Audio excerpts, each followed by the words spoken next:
Okay, so we're going to use the properties of natural logarithms to write this expression, to rewrite it.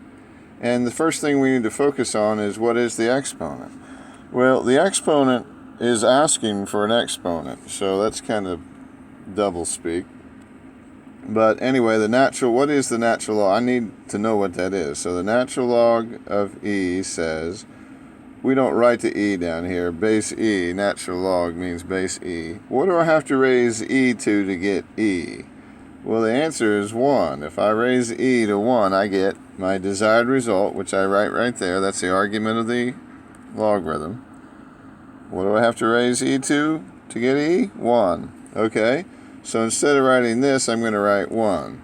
So I'm going to say the natural log of e to the 1.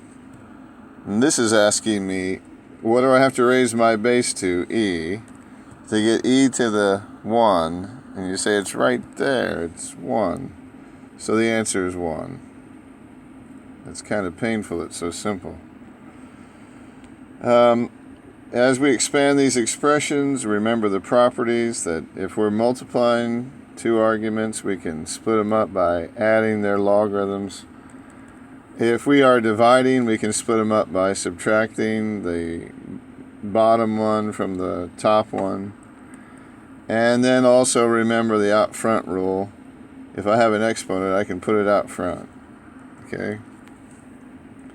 Alright, so we look at this and we say we'd like to rewrite this first, the natural log.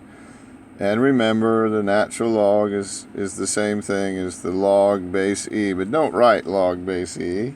We have natural log for that. Anyway, we have the natural log of x to the 4th, and then I'm going to say y to the 1/2, right? Because this is a 1 and this is a 2. I mean, we don't write either one of those numbers because we assume it's the square root. If we don't say, we assume. But anyway, it's y to the 1/2, and then z to the 5th. All right, so I can rewrite this as the natural log of x to the 4th plus the natural log of y to the 1/2 minus the natural log of z to the 5th. Okay, so as long as these guys are multiplied together, and that's the same thing, then I can divide afterwards, and PEMDAS kind of backs me up on that. And so let's see, I'm going to say I'm almost done, but I have the out front rule, so I'm going to do the out front rule, okay, 3 times.